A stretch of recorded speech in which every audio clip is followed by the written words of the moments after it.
Désormais, le département de l'enseignement technique, de la formation professionnelle et de l'emploi possède sa propre maison dédiée à la formation, à l'emploi et à l'entrepreneuriat construite dans la commune de Dixine.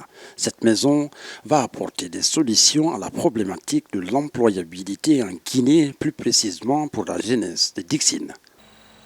Permettez-moi de m'acquitter d'un devoir, c'est celui d'exprimer toute ma reconnaissance au président de la République, chef de l'État, chef suprême des armées, le général de corps d'armée, je vais nommer ici Mamadi Doumbouya, pour les efforts qu'il ne cesse de consentir pour l'amélioration du bien-être des Guinéens à travers la formation et le perfectionnement de l'emploi. Le patronat garantit au département de l'enseignement technique que les premiers sortants de cette école seront bien accueillis grâce à des stages offerts. Nous voulons ici remercier les autorités de la transition pour les actions positives à travers le pays. Le patronat est disponible pour la mise en place d'un partenariat avec le ministère pour offrir les premiers stages ou emplois pour les sortants de ces écoles, pour combler le manque dans les différents secteurs en Guinée et particulièrement dans le BTP.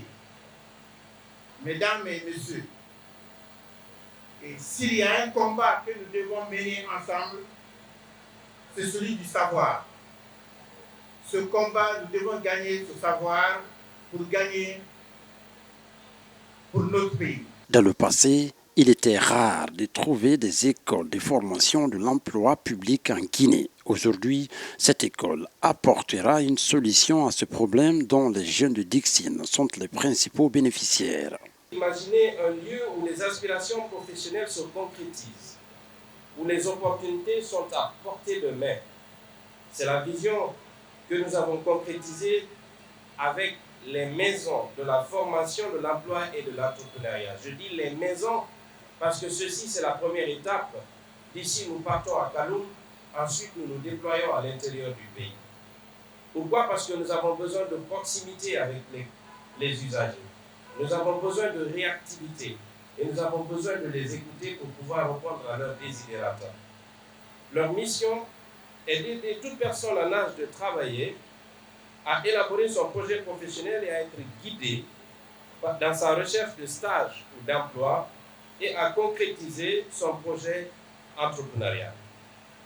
Pour les employeurs, les maisons se positionnent comme un partenaire privilégié pour identifier et qualifier la main-d'œuvre locale en fonction de leurs besoins.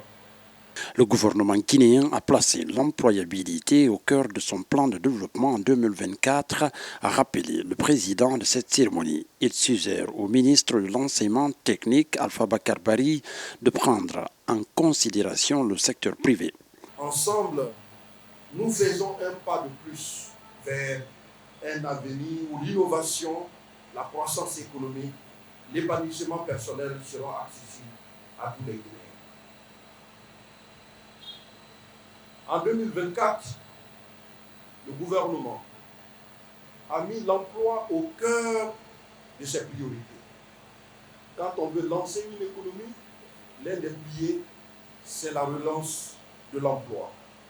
C'est pourquoi, en 2024, en plus de 20 000 postes prévus au niveau de la fonction publique, nous avons demandé à M. le ministre et à ses collègues dans le domaine de l'emploi de créer aussi 20 000 emplois pour le secteur privé.